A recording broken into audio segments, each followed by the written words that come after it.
மாந்திரிகத்தில் பாதிக்கப்பட்டவர்களுடைய காதுகளில் வினோதமான சத்தம் ஒலிக்கும்.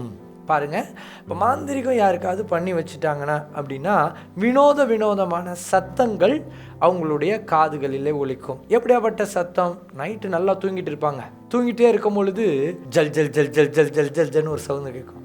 இந்த மாதிரியெல்லாம் சலங்கை சத்தம் கேட்கும் பொழுது இது மாந்திரிகத்தின் அறிகுறி. இல்லை நீங்கள் இருக்கிற இடத்துல பேய்கள், அதாவது விக்கிரக ஆவிகள் நடமாடும் அறிகுறி. அப்படி இல்லைன்னா மரித்த ஆவிகளும் வரும்பொழுது இப்படி செயல்படும். அப்படி இல்லைன்னா சில இடத்துல மோகினி ஆவிகள் இருக்குமானால் இப்படியாப்பட்ட சலங்கை ஒலிகளை நாம் கேட்க வாய்ப்புகள் உண்டு தேவ பிள்ளைகளே.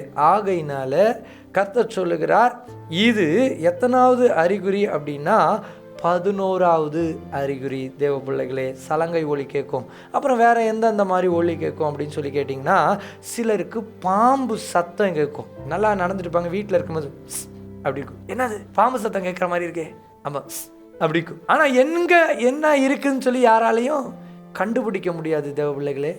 அப்போ இப்படி இருந்ததுன்னா இது மாந்திரிகத்தின் வழியாய் செயல்படும் சர்ப்பத்தின் ஆவிகளாய் இருக்கிறது தேவ பிள்ளைகளே. சரி, சிலருக்கு பார்த்திங்கன்னா காதில் பேசிக்கொண்டே இருக்கிற ஆவிகள். இது எப்படியாப்பட்ட சத்தத்தை கொடுங்கன்னா, இந்த சத்தம் காதில் நீ மாடியிலேருந்து குதிச்சிரு, இந்த மாதிரியெல்லாம் சத்தம் கொடுக்கும். இல்லை நீ தற்கொலை பண்ணிக்கோ, இல்லை நீ ஓடி போயிரு வீட்டை விட்டு, இல்லை அவரை குத்தி கொலை பண்ணிரு, இந்த மாதிரியெல்லாம் பிசாசு என்ன பண்ணும் அப்படின்னு சொல்லி பார்த்தீங்கன்னா பேச ஆரம்பிக்கும். இது மாந்திரிகத்தின் செயல்பாடுகளாய் இருக்கிறது தேவ பிள்ளைகளே. இப்போ இப்படியாப்பட்ட ஆவிகள் என்ன பண்ணும் அப்படின்னு சொல்லி பார்த்தீங்கன்னா, இந்த மாந்திரிகத்தில் என்ன பண்ணுவாங்கன்னா மரித்த ஆவிகளை கனெக்ட் பண்ணி அனுப்பிடுவாங்க. இப்போ இந்த மரித்த ஆவி தற்கொலையின் ஆவியாக இருக்கும். இப்படியாப்பட்ட குறிப்பிட்ட மனிதர்களுக்குள்ளாக செல்லும் பொழுது இது என்ன பண்ணும் அப்படின்னா, அவன் காதில் பேசி அவனை தற்கொலை பண்ண வச்சிடும். இது 11வது அறிகுறி. இதெல்லாம் என்ன அப்படின்னு சொல்லி பார்த்தீங்கன்னா, காதில் கேட்கப்படும் சத்தமாய் இருக்கிறது. அதனால இதை குறித்து நம்ம ஜாக்கிரதையாக இருக்கணும்.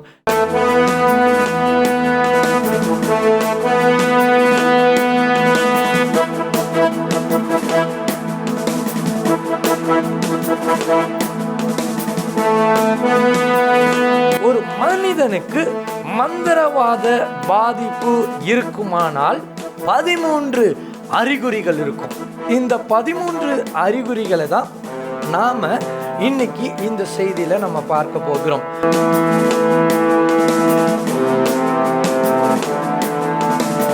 இன்று மந்திரவாதம் எப்படி செய்கிறார்கள்? இன்னைக்கு நிறைய கிறிஸ்தவர்களுக்கு இது தெரியாததுனால ஒரு ஹிண்டா நான் இன்னைக்கு இந்த பிரசங்கத்தை கொடுக்க ஆயத்தமா வந்திருக்கிறேன் தேவ பிள்ளைகளே.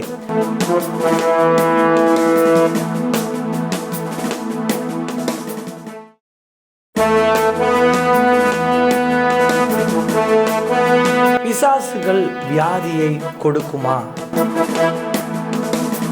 மாந்திரிகத்தில் செவிடும் ஊமையுமான ஆவிகளை ஏவ முடியுமா?